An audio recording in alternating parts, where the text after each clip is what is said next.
Imagine waking up tomorrow and discovering that every dollar you've ever earned, every hour you've ever worked, was part of a system designed to quietly transfer your wealth to someone else.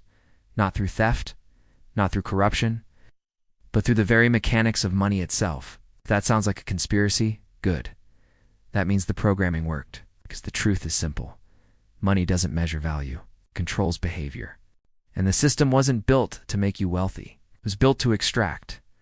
Most people never learn this. Schools teach us equations, not incentives. Economists talk in jargon that confuses ordinary people. But today, we're going to decode the system you live inside every single day, without even realizing it. And if you stay until the end, you'll understand the three forces quietly determining who becomes wealthy and who struggles forever. We grow up believing a simple storyline. Work hard gives earn money, gives save, and invest gives become financially secure. But ask yourself, why do most hardworking, honest people never escape financial stress? Why do wages rise slower than inflation? Why do banks make record profits, even during recessions? Something feels off, yet nobody explains it. To understand how money actually works, we need to go back. Way back. Once, money represented something real: grain, gold, livestock. It had intrinsic value. Trade was simple. I give you wheat, give me metal gives, but eventually carrying metal was heavy and dangerous. So merchants created promissory notes receipts representing gold stored with goldsmiths. These slips of paper could be traded. That moment changed history, because people stopped trading gold, started trading pieces of debt. Those early bankers realized something powerful. Most people never came back for their gold at the same time, so they started issuing more paper notes than the gold they had. They invented money out of nothing. The practice evolved into central banking, and eventually into the global financial system we depend on. Fast forward centuries. Political leaders needed money for wars, infrastructure, and expansion. But they didn't have enough gold.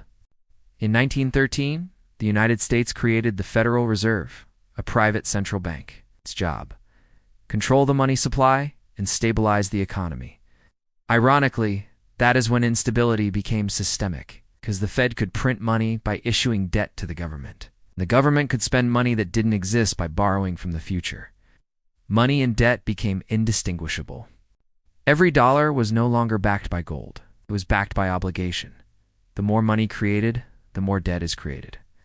And since banks loan out money they don't have charging interest on it, they began profiting from debt itself. This is the foundation of modern finance. Your debt is their income. Your interest payments are their revenue stream. Everything changed when President Nixon ended the gold standard. Until 1971, you could theoretically exchange dollars for gold. When that link broke, money became pure abstraction, just paper, just digits in a banking system. From that moment, governments could print unlimited money. Debt exploded. Inflation became permanent. Wages began lagging behind the cost of living. This wasn't a glitch, it was a feature. Because once money became unlimited, value had to come from somewhere. It came from productivity, from assets, from the labor of ordinary people whose wages didn't rise at the same rate as inflation. Buying power fell, living costs rose, savings evaporated. But banks, they prospered. Every financial crisis since then follows the same pattern. Cheap credit expands and people borrow more. Asset prices inflate, bubble bursts, banks get bailed out, public pays the price because the system rewards lending, not producing. Debt fuels spending, spending fuels profits, profits concentrate power. That's why the 2008 crisis occurred.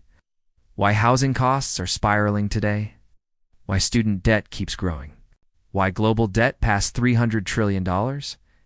Money creation no longer supports productivity, supports financial speculation, instead of rewarding work. The system rewards ownership of assets that appreciate due to inflation, meaning the rich grow richer passively, while workers fall behind actively. People always ask, why doesn't the government just fix the system? Because the incentives prevent reform. Politicians borrow to fund promises. Banks profit from debt expansion. Corporations lobby to protect loopholes.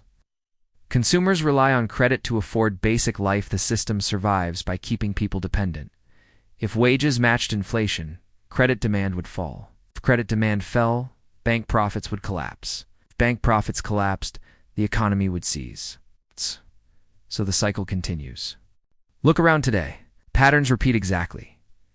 Wages stagnate, gives credit increases. Inflation rises, gives savings decline. Asset owners benefit, gives renters suffer. Government debt increases, gives taxes rise. Here are cold numbers. 64% of Americans live paycheck to paycheck. Credit card interest passes 20% APY. The average worker spends 30 to 40% of their lifetime income on interest. Top 1% owns more wealth than the bottom 90%. Not because workers are irresponsible, but because the system requires their dependency. If everyone became financially independent tomorrow, banks would collapse, consumer demand would fall, government borrowing would cease, corporate profits would decline, debt is the engine, workers are the fuel. So the system trains people socially and psychologically. Earn, give, spend, gives, borrow, repeat. Schools teach you to be a compliant participant, not an informed critic. Because once you understand the rules, you stop losing the game. 3 takeaways. 1. Money today is debt, not value. It exists because someone owes it. 2. Inflation is a hidden tax. It transfers wealth upward while appearing neutral. 3. Wealth comes from ownership, not labor. Those who own inflating assets benefit. Those who depend on wages fall behind. History shows no empire survives unlimited money printing. Every fiat currency eventually collapses under compounding debt. We don't know when, but the trend is accelerating. Ask yourself, who benefits from the system staying as it is? Who pays the price when it fails? If this opened your eyes even slightly, just click away. Share this video. Someone you know is trapped in the system and doesn't realize it. Like the video, so it reaches more viewers.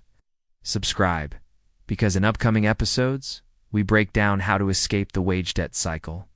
Why the next recession may be engineered. Step-by-step strategies to move from consumer to owner. Understanding the system is step 1.